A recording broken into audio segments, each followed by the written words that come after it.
fear is gone. Only I will remain.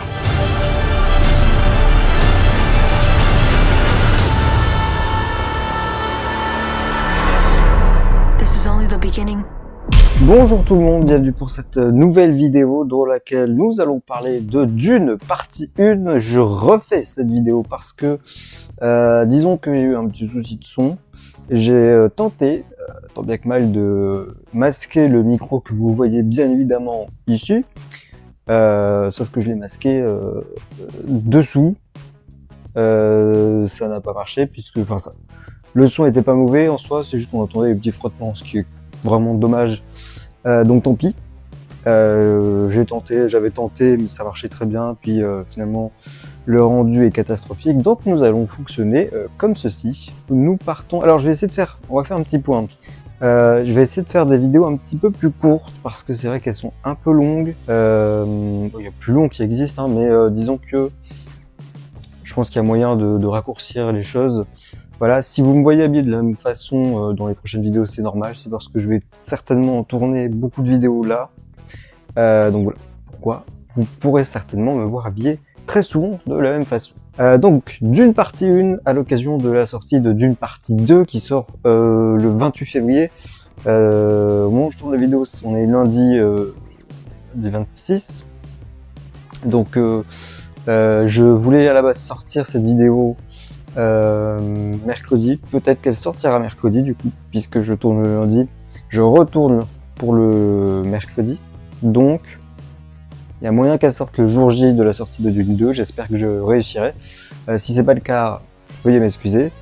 Du coup, Dune partie 1 est un film réalisé par Denis Villeneuve, comme la partie 2, c'est la même équipe, hein.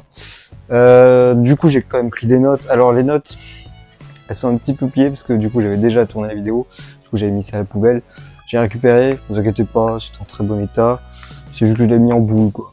Mais du coup j'ai quand même besoin des notes, même si je vais essayer globalement de moins lire des notes et d'être plus dans l'impro avec vous.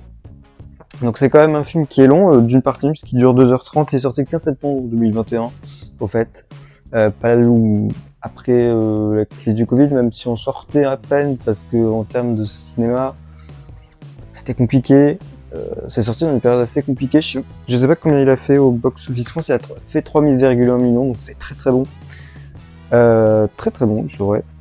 Il a fait 400 millions au box-office, sachant que son budget est de 165 millions, donc il a été rentabilisé. D'où le fait qu'il fasse une deuxième partie. Et potentiellement une troisième partie, en tout cas c'était teasé. On verra bien si ça se fait, on verra bien si le film, la partie 2 fonctionne, comme la partie 1, voire mieux. Ce qui est important de préciser aussi, c'est la musique qui est faite par Hans Zimmer, qui est un compositeur qui a fait beaucoup de... Je me demande si c'est pas lui qui a fait les Pirates des Caraïbes, peut-être pas tous, mais la BO principale, je pense que c'est lui.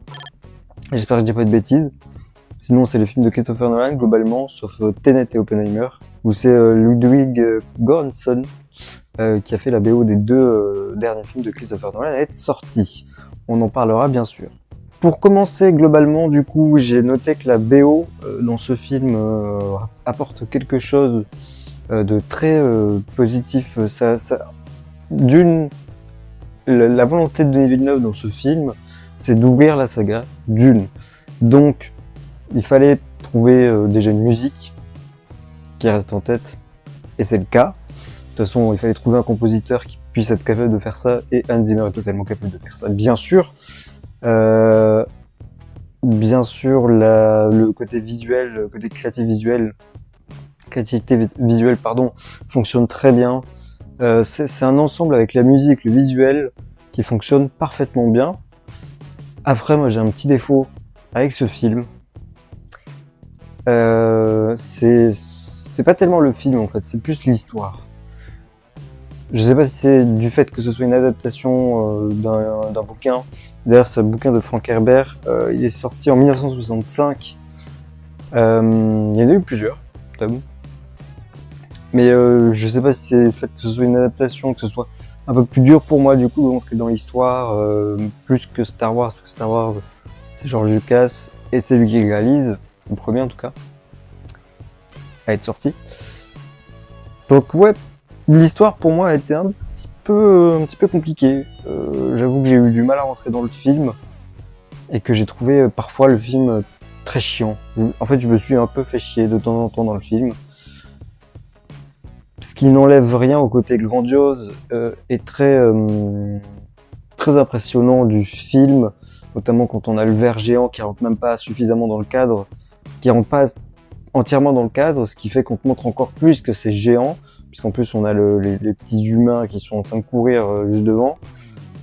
Donc ça c'est très impressionnant et ça va être encore plus impressionnant je pense dans le 2, parce que ça a été, c'est dans la bande-annonce. Il y a les vaisseaux aussi qui sont très recherchés, qui sont très grands. Les plans dans l'espace sont très beaux aussi, très esthétiques. Globalement, Denis Villeneuve a une réalisation esthétique et marquée.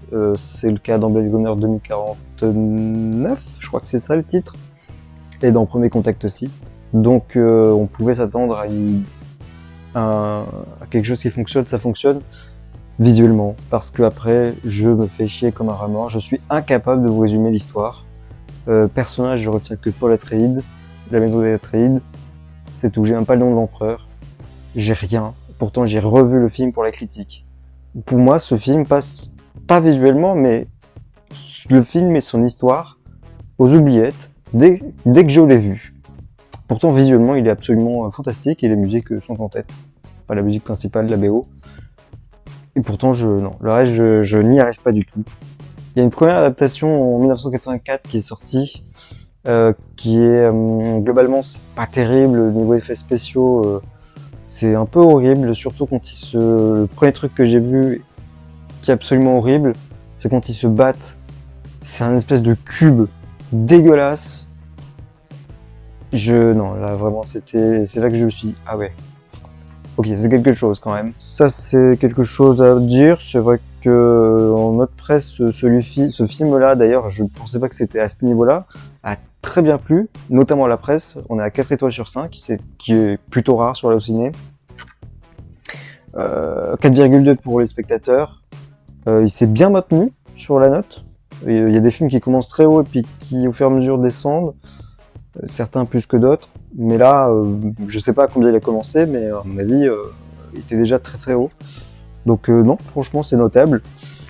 Le casting, pareil, il est plutôt grand, plutôt large, plutôt bon aussi. Les acteurs sont très bons dans le film, il n'y a aucun problème.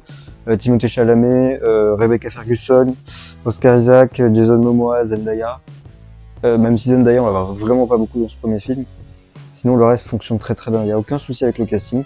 Vraiment, même l'empereur a je sais pas comment il s'appelle l'acteur, mais il a une certaine gueule. Il ressemble un peu à un porc. Hein. Je parle pas du cochon, mais je parle vraiment d'un porc. Voilà.